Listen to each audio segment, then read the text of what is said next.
There's a moment that comes quietly. Perhaps when the applause fades, the inbox is empty, or the long-awaited goal has finally been achieved, and a strange emptiness begins to hum beneath the surface. You did everything you were supposed to do.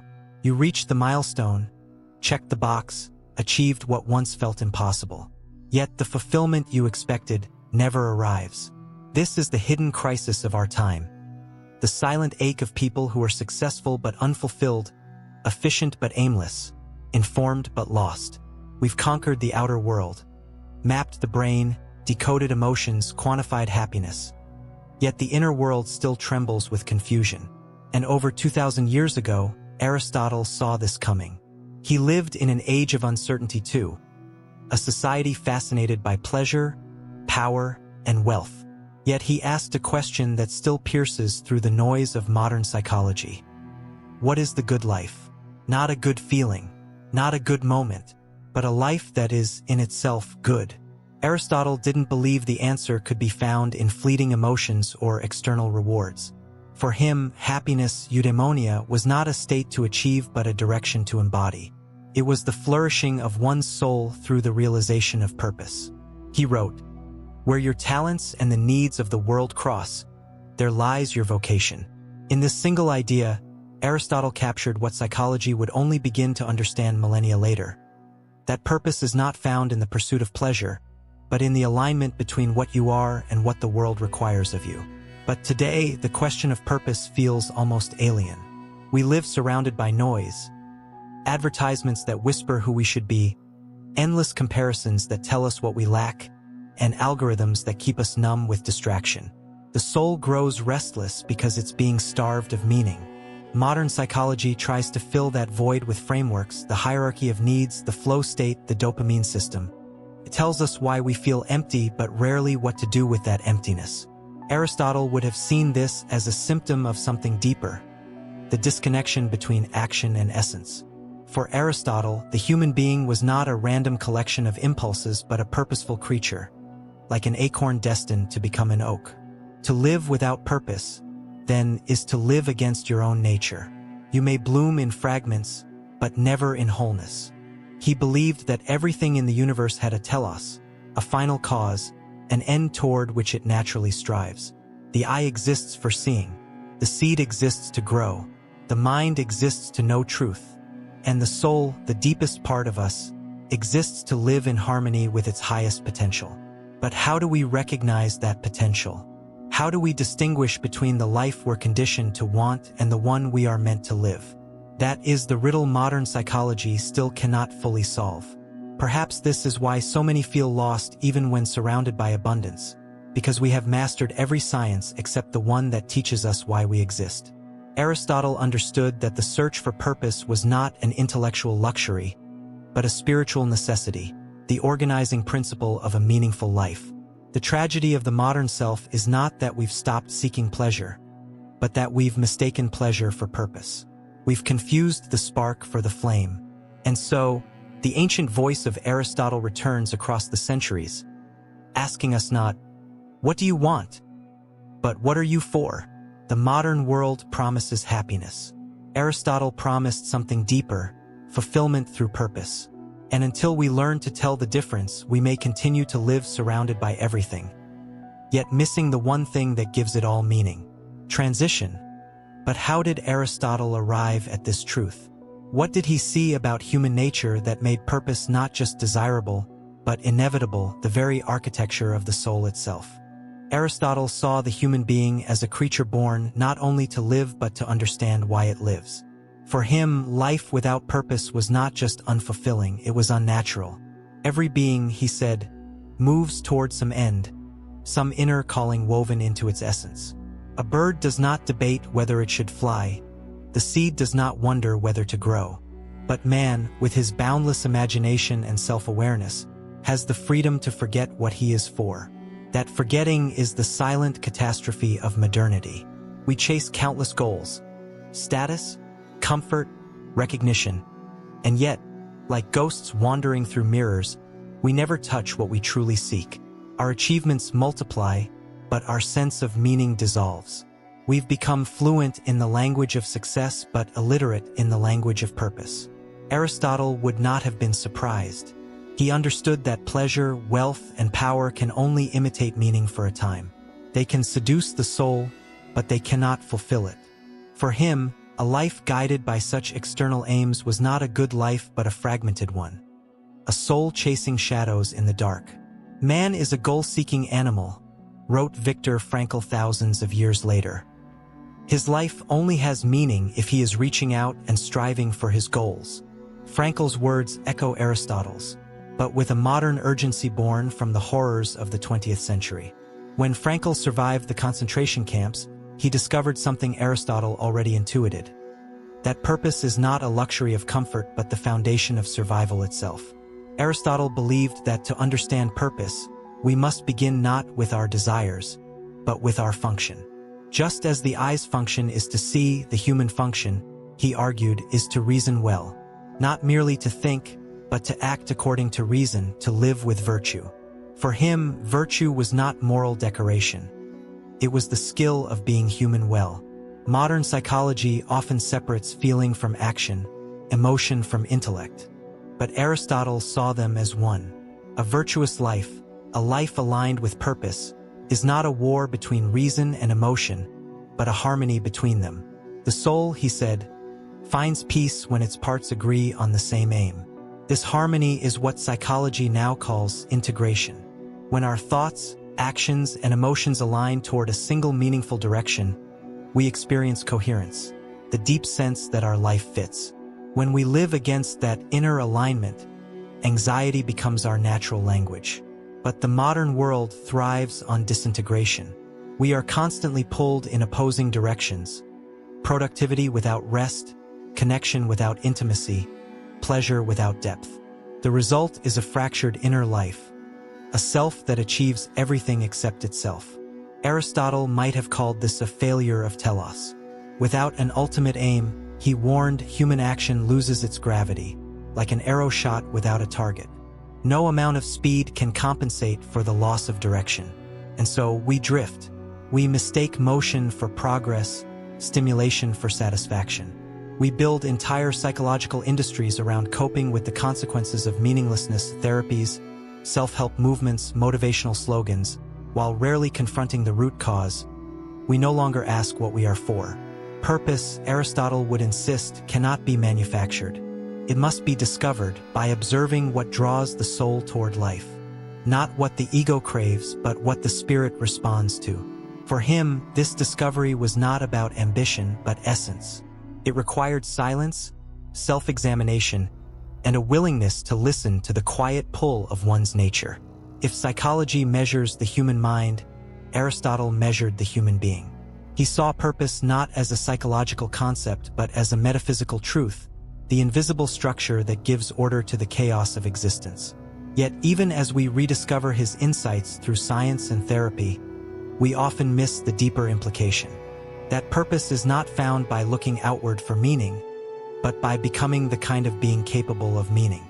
The question is no longer, what should I do with my life? But what kind of life allows my soul to function as it was meant to? Transition. And this is where Aristotle's wisdom takes a profound turn, for he believed that purpose was not something to possess, but something to practice. A state of being cultivated through virtue, habit, and alignment between the soul and the world. There's a quiet tragedy in how we imagine purpose, as if it were a hidden object buried somewhere in the world, waiting to be found. We search for it in careers, passions, relationships, philosophies. Yet each discovery eventually fades into disillusionment. The truth, Aristotle would whisper across the centuries, is that purpose is not something we find. It's something we build, and the material with which we build it is ourselves. For Aristotle, the soul was like a craftsman's hand. Every action, every decision, every moment of awareness shaped the raw clay of character. Purpose, then, was not a single revelation but a lifelong art, the deliberate act of becoming what you were meant to be. He called this art erudite excellence of the soul. Not excellence as society defines it, not winning or outperforming others, but excellence as the full expression of one's nature. A knife fulfills its purpose by cutting well. A human fulfills theirs by living well, in alignment with virtue, reason, and truth. In the Nicomachean Ethics, Aristotle wrote that virtue is a state of character concerned with choice, lying between excess and deficiency. Courage, for example, is the mean between recklessness and cowardice. Generosity lies between wastefulness and stinginess. To live virtuously, then, is not to obey rigid rules, but to walk the narrow, luminous path between opposing extremes, to act in balance with one's nature. This was Aristotle's profound insight. Purpose is not a goal, it's a way of being. It cannot be achieved by force of will, but by cultivating harmony between one's potential and one's choices. The modern self, however, is torn apart by contradiction. We crave authenticity but imitate others. We worship freedom yet feel enslaved by comparison. We speak of purpose but rarely live with direction.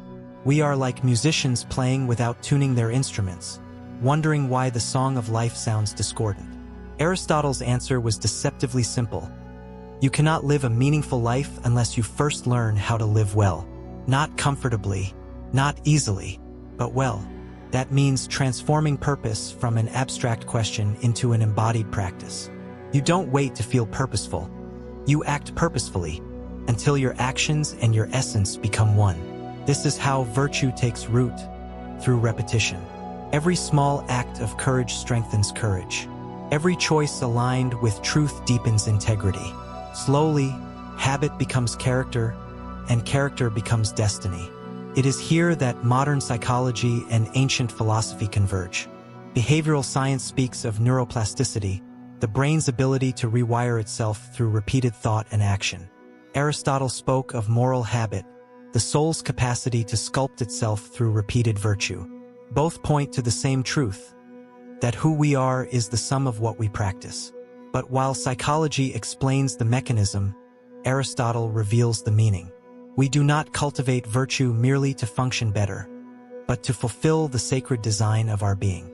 Each act of virtue, patience, honesty, courage, is a small alignment with the divine order of the cosmos. It is the soul remembering what it was made for. Carl Jung once said, "The privilege of a lifetime is to become who you truly are."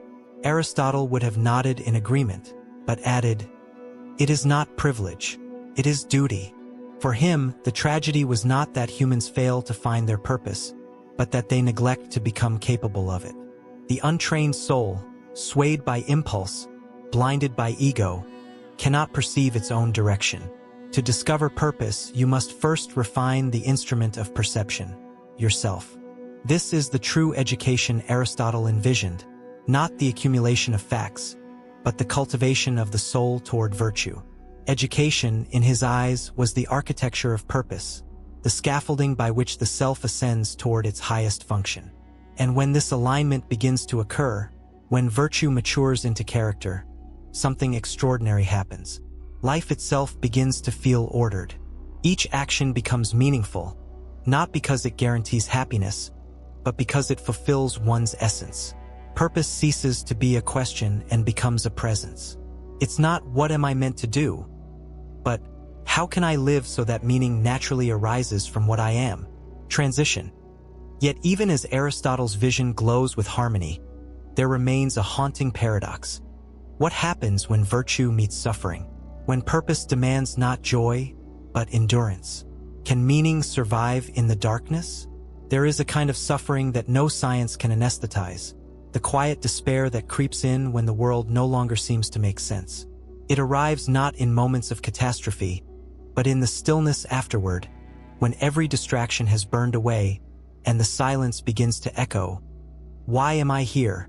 This is where Aristotle's philosophy meets the deepest questions of the human heart. Because for him, purpose was not a shield against suffering. It was the only thing that could make suffering meaningful. To live with telos, with a sense of final purpose, was to interpret pain not as punishment, but as participation, a necessary part of the soul's unfolding. The world, he believed, was not chaotic but ordered. Every experience, even sorrow, played a role in the perfection of one's character. And so, the noble person does not ask for comfort, but for clarity, Not why must I suffer, but what is this suffering trying to make of me? In the modern age, we run from pain as if it were the enemy of happiness. We medicate, rationalize, distract. But Aristotle knew that avoidance only deepens the void. Pain, he would argue, is the friction of growth, the fire that purifies the raw material of the soul. This insight would later echo in the words of Friedrich Nietzsche. He who has a why to live can bear almost any how. Nietzsche, though separated by centuries, grasped the same truth, that when the soul has purpose, it can endure the impossible. Without it, even comfort becomes unbearable. In the Aristotelian vision, purpose and suffering are not opposites but allies. The individual who seeks excellence, Eudaimonia, must inevitably confront the resistance of the world and of themselves. The pursuit of virtue demands the confrontation of weakness. Courage cannot exist without fear, nor patience without frustration. Every trial refines the character until the soul becomes clear enough to reflect truth. It's here that Aristotle's philosophy transcends self-help optimism and enters the sacred. He believed that every person possesses a daimon, an inner guiding spirit, the whisper of their highest potential. To follow one's daimon is to live in harmony with destiny. To ignore it is to fall into chaos. But the daimon does not speak through comfort, it speaks through challenge, through resistance, through the moments when the path narrows and the heart trembles. To suffer without purpose is to fall into despair. But to suffer for purpose, to endure for something larger than yourself, is to touch the divine logic of existence. It is in those moments of inner fire that the soul is sculpted into its final form. In a sense, Aristotle was describing what modern psychologists now call post-traumatic growth, the phenomenon where individuals, after profound suffering, do not merely recover but transform. The pain doesn't vanish. It is transmuted into wisdom, resilience, and depth.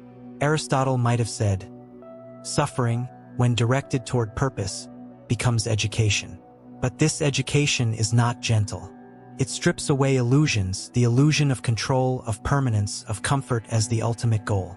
It forces the soul to stand naked before the truth of its own nature. Aristotle's world had no promise of eternal salvation, no divine reward to make sense of pain. And yet, his philosophy gave suffering a sacred function. It was the soil in which virtue grows. Without it, there could be no greatness of character, no depth of wisdom, no true purpose. This is what makes his vision timeless. It does not promise a life free of hardship, but a life worthy of hardship. To live with purpose is not to escape pain, but to transform it, to allow it to carve you into someone capable of embodying truth.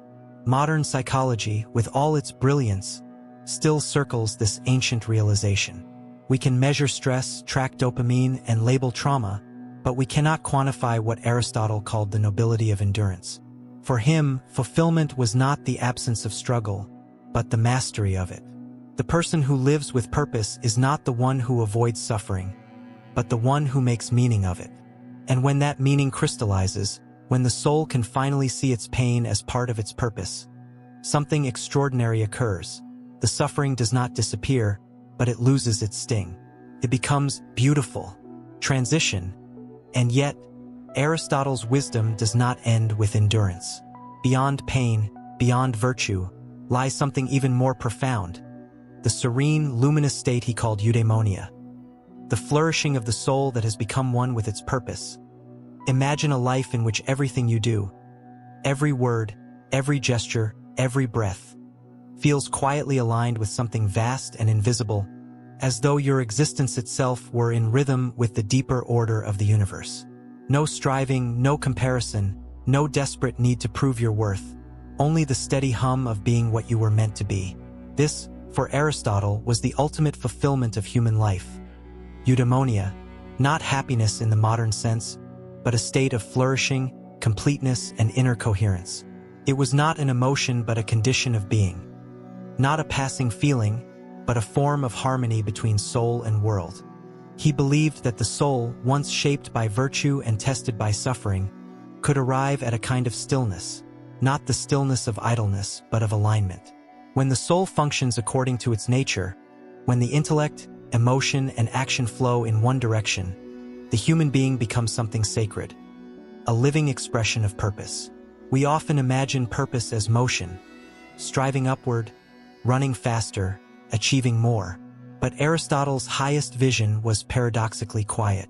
The soul does not need to chase what it already is. Once we align with our essence, meaning ceases to be a pursuit and becomes the natural fragrance of living truly. There's an ancient calm in this idea, a wisdom that feels alien to a world obsessed with momentum. We glorify the restless, those who hustle endlessly, who chase goals as though stillness were death. Yet in our frantic reaching, we overlook what Aristotle knew, that the deepest form of fulfillment is not found in addition, but in integration. He described the fully realized life as theoria, contemplation, the soul's ability to rest in understanding, to see reality as it is and to love it. This was not passive observation but an awakened intimacy with existence. To contemplate life rightly was, for Aristotle, the purest act of being human. In this contemplative state, purpose ceases to be a question. You no longer ask, "What is my role?" Because you have become your role, as natural and inevitable as a star shining or a tree blooming. And yet, the beauty of Aristotle's vision is not in its perfection, but in its humanity. He never claimed that Eudaimonia was constant or effortless. It was fragile, like light on water, sustained only through awareness, humility, and the daily practice of virtue. You could not own it. You could only live in a way that allowed it to emerge. This is what separates his philosophy from our modern hunger for self-optimization. We want quick meaning, a purpose we can package, monetize, or display. But Aristotle's purpose was sacred, slow, and deeply personal. It was not about doing more, but becoming more conscious of what you are doing. He might have looked upon our world, our screens, our comparisons, our restless measuring of value, and smiled gently, the way one smiles at a child trying to catch sunlight with its hands. Because he knew what we've forgotten, that purpose is not something to be hunted, but something to be remembered. And when remembrance dawns, when we begin to see our actions, struggles, and longings as parts of one coherent unfolding, life itself becomes the answer we were seeking. The noise quiets, the chase ends. You realize that your purpose was never waiting at the top of a mountain, but beating quietly inside your chest all along. There is a line by Marcus Aurelius, another heir of Greek wisdom, that captures this perfectly. The universe is change. Our life is what our thoughts make of it. To live with purpose, then, is to think in harmony with truth, to act in accordance with it, and to let your soul be shaped by its rhythm. Perhaps this is why Aristotle's wisdom endures while so many modern ideas fade. Because he did not offer a method, but a mirror, a way to see ourselves not as lost beings trying to invent meaning, but as fragments of a larger intelligence, already pulsing with it. And when we finally stop searching long enough to listen, when we quiet the endless noise of ambition and distraction, we may hear what Aristotle heard, the still ancient whisper of the world saying, "You already are what you seek." The greatest purpose is not found in what you do. It is revealed in what you become. And sometimes, the truest becoming is simply remembering that you were never separate from meaning at all.